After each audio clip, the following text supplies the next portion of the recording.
Véronique Marilyn Sanson, née le 24 avril 1949 à Boulogne-Billancourt, une banlieue aisée de Paris, en France, est l'une des chanteuses et compositrices les plus talentueuses de la musique française, connue pour sa voix rauque distinctive et ses chansons émouvantes. À 75 ans, en 2025, elle a vécu une vie riche mais difficile, avec de profondes tristesses laissant une marque indélébile. La plus grande tristesse de la vie de Véronique Sanson, comme elle l'a confié dans son autobiographie La douceur du danger, 2005, et dans de rares interviews au Monde, fut la perte de son père, René Sanson, en 1990, combinée au tourment de ne pas avoir pu protéger son fils, Chris Stills, du traumatisme de son mariage brisé avec Stephen Stills et de ses années de lutte contre la dépendance. René Sanson, avocat et homme politique ayant travaillé dans le gouvernement de Charles de Gaulle, a eu une profonde influence sur Véronique. Son père et sa mère, Colette Sanson, ont nourri son amour pour la musique dès son plus jeune âge, l'emmenant avec sa sœur Violaine à des concerts classiques et l'encourageant à jouer du piano dès l'âge de 4 ans. Lorsque René décède le 15 novembre 1990 d'un accident vasculaire cérébral à l'âge de 75 ans, Véronique est au sommet de sa carrière, venant de terminer une tournée de chansons symphoniques au Théâtre du Châtelet. Elle n'était pas à Paris lorsque son père est décédé. Elle était en Amérique pour rendre visite à son fils Chris, alors âgé de 16 ans, qui vivait avec son père, Stephen Stills. La nouvelle est arrivée par un appel de sa mère, et Véronique s'est effondrée à l'aéroport de Los Angeles alors qu'elle s'apprêtait à embarquer dans un avion pour rentrer en France.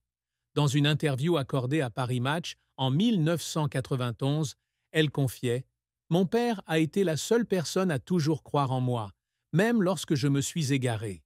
Quand il est parti, j'ai eu l'impression d'avoir perdu une partie de mon cœur. » Un jour, seule dans la maison familiale de Boulogne-Billancourt, elle regardait une photo de René dans le costume noir qu'il portait souvent et s'écria « Je ne lui ai pas dit que je l'aimais assez. » Cette tristesse est amplifiée par les difficultés de la maternité.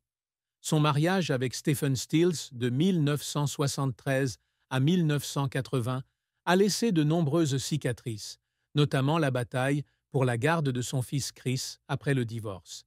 Véronique quitte les États-Unis pour la France en 1974, laissant Chris derrière elle alors qu'il n'a que 9 mois, incapable de supporter le style de vie chaotique de Stephen. Cette décision la hantera pour le reste de sa vie. « J'ai abandonné mon enfant », écrit-elle dans La douceur du danger.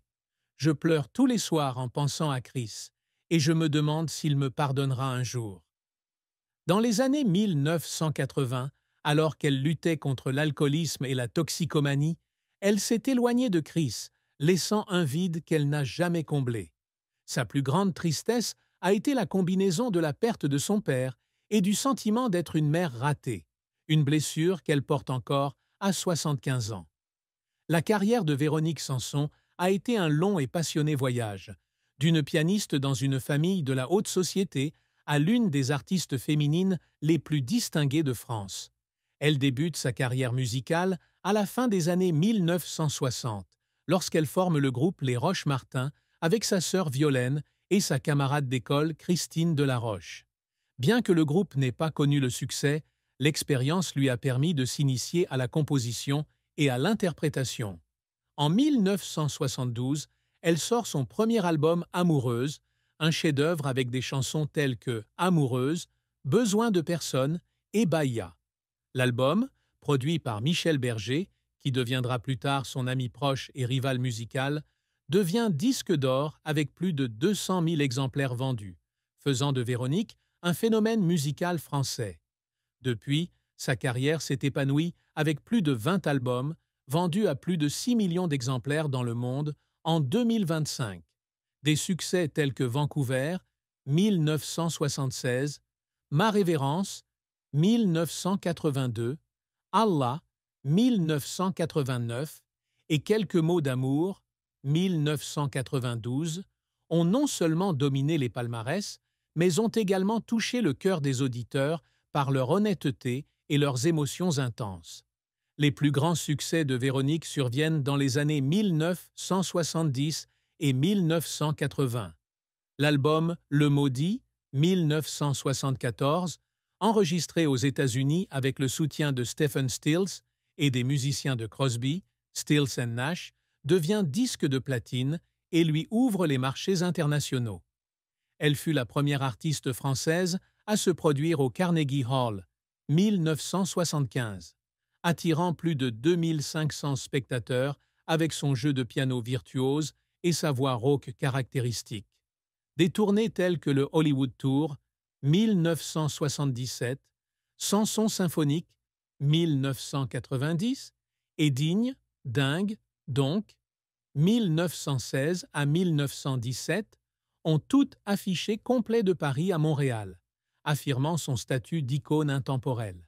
Elle a reçu de nombreuses récompenses, dont le Grand Prix de la SACEM 1985 et la victoire de la musique de l'artiste féminine de l'année 1993.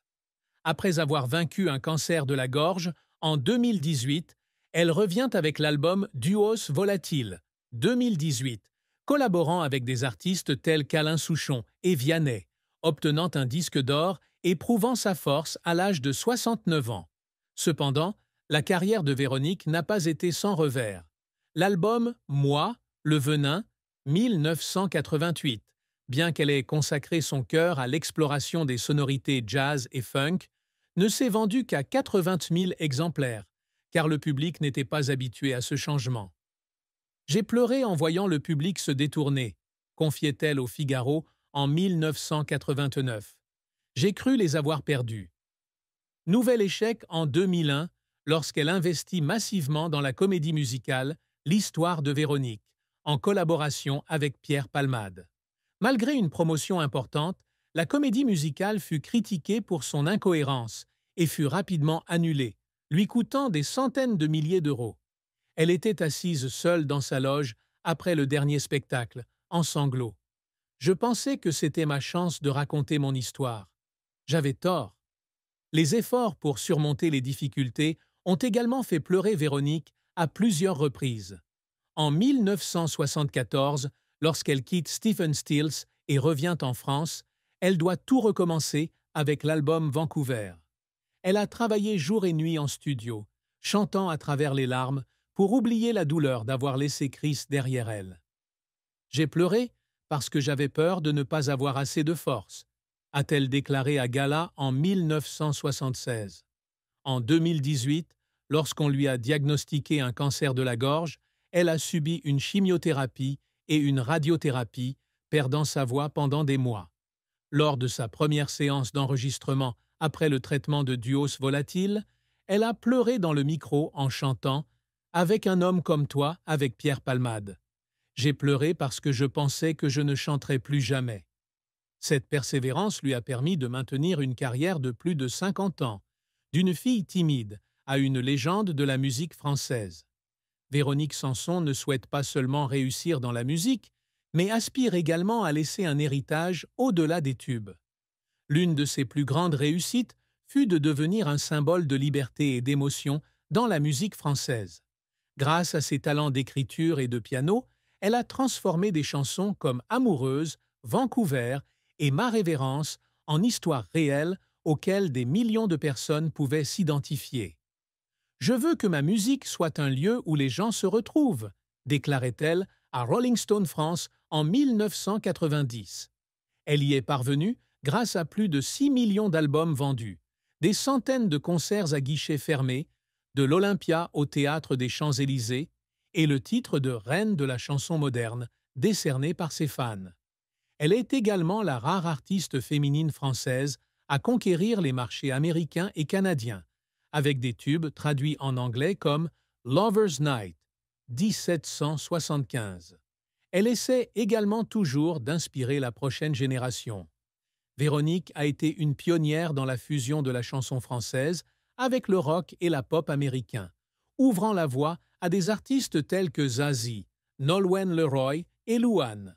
Elle a appris à son fils Chris Stills à jouer de la musique dès son plus jeune âge, et il est devenu plus tard un musicien talentueux, collaborant avec elle sur Duos Volatile, 2018. Je veux que Chris sache que la musique est un moyen de surmonter toute la douleur, a-t-elle déclaré à Univision en 2019. Cette réussite ne concerne pas seulement les récompenses, mais aussi la façon dont elle a transmis la flamme créative à chaque génération. De plus, Véronique travaille à vaincre les stéréotypes sur les femmes dans l'industrie musicale. À ses débuts, elle était considérée comme la version féminine de Michel Berger, mais elle a constamment affirmé sa propre identité à travers des chansons qu'elle a composées elle-même. Après avoir surmonté une dépendance et un cancer, elle revient avec Jusqu'au bout, 2022, un album émouvant sur la Renaissance qui devient disque d'or et est acclamé par la critique. Je voulais prouver que les femmes peuvent être plus fortes qu'on ne le pense, a-t-elle déclaré au Monde en 2023. Cet exploit témoigne de sa résilience, d'une jeune artiste peu sûre d'elle à un symbole de liberté et d'indomptabilité. Véronique Sanson a eu 2 mariages importants dans sa vie. Son premier mariage fut avec Stephen Stills, membre du groupe Crosby, Stills and Nash, le 14 mars 1973 à Guildford, en Angleterre.